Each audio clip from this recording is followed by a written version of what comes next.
Well, let's talk to Charlotte Aynsley, who's a safeguarding advisor at the software firm Impero, and joins us now.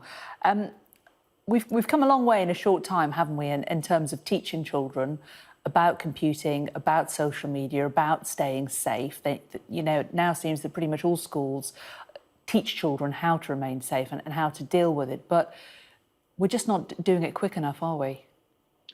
No, and you're absolutely right. We have come a long way. Children are being taught about how to stay safe online. But what's lacking at the moment is the government commitment to the online harms bill to make sure that we can keep children safer online and to make sure that it's a shared responsibility. For too long, the ball has been literally lobbed over the fence to parents to take responsibility for their children, which of course we want them to, but we also need the social media companies to take some responsibility as well. What responsibility do they have, though? They can't monitor every single message that's being sent between young people, especially messages that on things like Snapchat and stuff that sort of come up and disappear virtually straight away. Parents can't even see them. Well, absolutely. And WhatsApp are about to introduce a new feature as well, where messages can be automatically deleted after 7 days if you opt into that. But it is a shared responsibility. It's no one person's responsibility.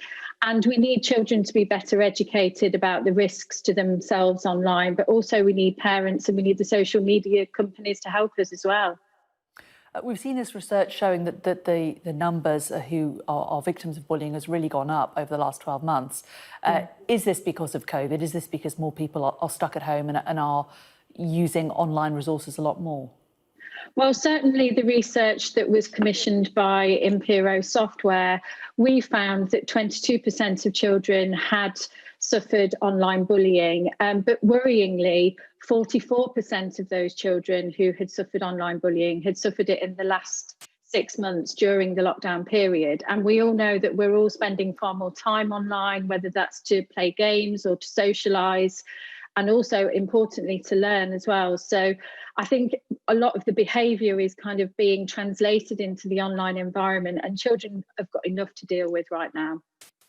Is there any research into whether online bullying is worse in the sense that if you're bullied in the playground, if somebody calls you a name, it's there, it's out there, other people hear it or see it, teachers might see it, but stuff that's happening online, it's much more insidious, isn't it? It gets into your head.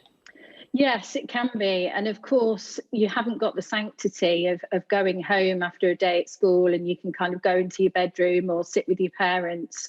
It can go viral as well. So we often talk about bullying being a repetitive behaviour, but of course in the online environment that almost makes that irrelevant, because it can only take one incident, and if that then goes viral, it can have a devastating impact on children and young people going forward. So what can parents do? I think the key thing for parents to do is to talk to your children, keep those communication lines open, agree with your children, especially at a young age, what sorts of sites and services you allow them to access and what they can access.